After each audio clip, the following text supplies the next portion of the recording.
Hi everybody, this update's for Thursday the 6th of July 2023. It was a very busy day. Um, so I had the clinic appointment in the morning, and then the transplant clinic that is, for 10 a.m. And then we had a liver transplant, people who are post-transplant and people who are still waiting on the list, support group meeting from 11 o'clock till 2 o'clock. So that was all fine. So it was a busy day. So I went along to the clinic appointment. It was one of the doctors I'd seen in the ward when I was there. Plus I've seen him in the clinic before as well, and he's got a good sense of humour and a right down to earth sense of humour, which is unusual for a consultant. But that's all good. So you can have a laugh and a joke now and again with him as well. He reviewed my medication, and he took my anti-rejection steroid down from 10 milligrams to 5 milligrams because it gets reviewed every 3 weeks. So when I was first, after the transplant, I was like 20 milligrams a day. After I was discharged from the hospital, I was still on 20 milligrams. So every kind of 3 weeks is being reduced by 5 milligrams. So fingers crossed in 3 weeks' time, that'll be me off that steroid. No longer need the steroid.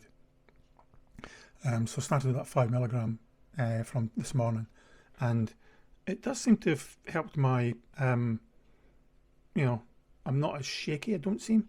I'm still a bit shaky, but not as bad. I feel a bit more alert as well, but my back's still sore, but again, that's something different.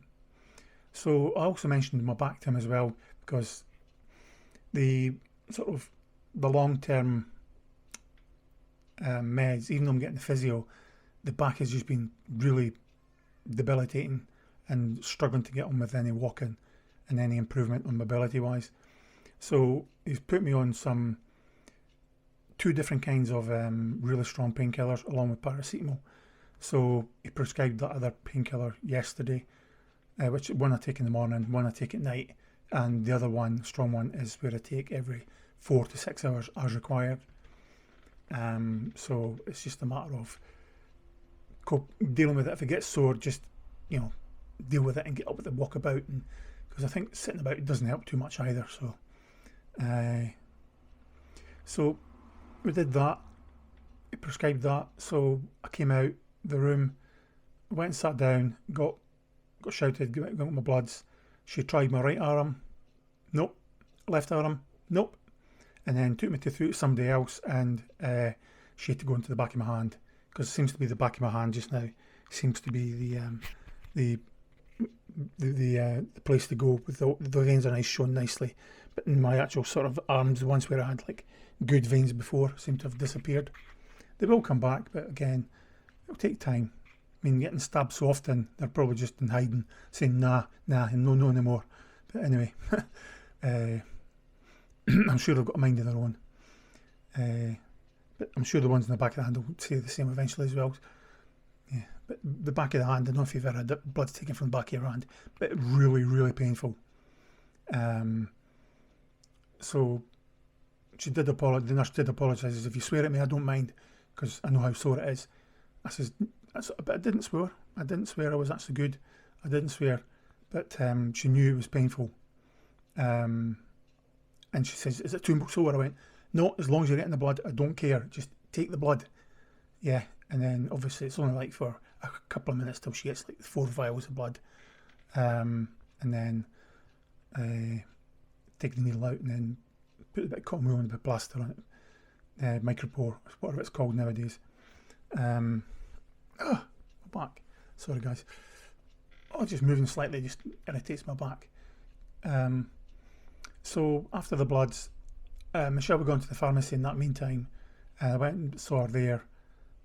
We got the slow the release painkiller, the one I take every 12 hours. So that was good. Then it was too late to go for a bite to eat at the canteen because it was like 10 to 11 by then. So we just headed straight to the transplant liver trust support group. I think it's British Liver Trust, the sort of Scottish branch of that. So we went along to the meeting room there. It's quite a good turnout. I've seen it busier, but I mean, it was still good turnout, good 30, 40 people there at least. And then after the introductions, and one of the doctors who, not part of the transplant team, but who want to do research into bloods and what they can do to improve monitoring and things like cancers and things like that. So we wanted anybody who can sign up to it can just leave their name and email address and they'll get back to us. So he gave his wee speech, and I'll give my name as well. So I'm quite happy to get involved in that, because I did ask him a question, because one of the problems with a liver transplant is you get put on immunosuppressant drugs. Same, I suppose, with kidney as well, or any other transplant you get. You're on immunosuppressant drugs for the rest of your life, and those immunosuppressant drugs can, there is a possibility they can lead to cancer. So I raised the question, is this research going to look into preempting or the likelihood of cancer coming in, to a patient? And he says, that's one thing we never even thought about. That's a good point, and that's something we should, that's why we're asking you guys for help to come up with ideas and get involved from the start, basically. So even just that one question, I think it just opened up people's eyes to say, well, right, fair enough, this could be quite good. So we'll wait and see what happens. I'll wait and see when it gets back to me, and then we can take it from there. Sorry, there's a fly going about. It's absolutely annoying me. So we were there. Then after that, we then got split into groups. People who were like post 2-year transplant. Was it 2 year? Post 5 year? Post 2 year? Whatever it was, anyway. And those who were just post transplant, less than 2 years, shall we say? It was maybe 5 years or 4 years. I can't remember. We'll say 2 years just for talking sake. So the group I was in, because I was only like 8 and a bit weeks post transplant, so I was into that group. I was sitting next to a guy who was a year post, and the guy next to him, he was only 7 weeks post. But I remember his face from the ward when I was there, when I was in the ward, because he was there for quite a while as well. Because when one of the big bay rooms, he was there when that started to take the stomach bleeds. So it was good to see him as well. He didn't remember me for some reason, but again, as I said, the meds play havoc with your brain, and things like that. So he did seem a bit confused, but that's down to the meds more than anything. So I've got an itchy nose. So we were in that group till about 1 o'clock. About a good hour and a half, just chatting away, getting to know people. And then it was just to basically stop for a little bit of bite to eat, because they provided like sandwiches and some wraps and some pastries, like Danish pastries, and croissants and stuff like that if you wanted them. So that was all nice of them to do that, all kind of free of charge to us, all through the charity. And it's something we want to get involved more with as well, me and Michelle. We want to get more involved with the charity to do what we can, support them as much as we can, raise funds for them, do anything we can, because I mean, I can't praise the hospital enough for what they did to get me through the serious illness. I mean, because I was only like weeks from dying before I got the transplant. So that's something they admitted just before I got discharged. I was only like a good 2 or 3 weeks away from dying before the transplant. So I was real seriously ill. I didn't realise how seriously ill I still was, but that was good.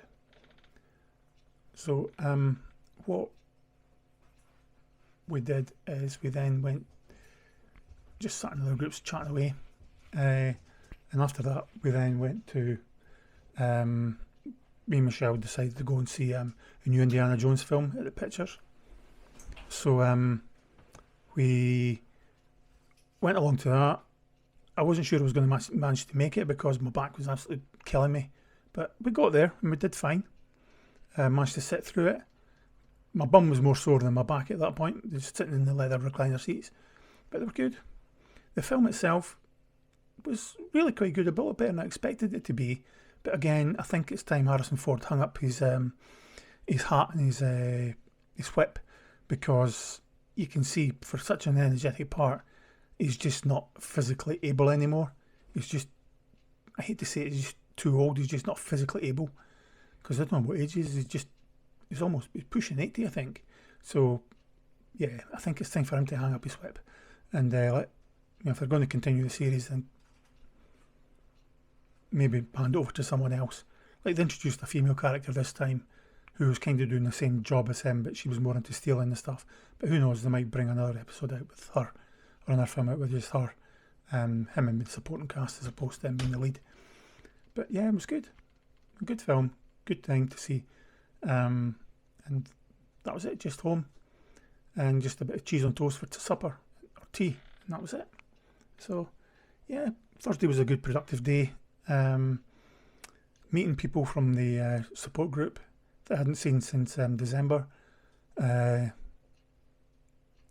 was just good to get chatting to people again, and the things that you go through feelings wise, and how you're coping. It's not just you, everybody feels the same way and goes the same things. So it's good just to get that reassurance as well. Although everybody's journey is different, there's still a lot of similarities as well, and it's good just to chat them all through. But anyway, I'll leave it there for now. I'll probably bored you enough for today. Right, I'll speak to you all later. Right, thank you. Right, bye.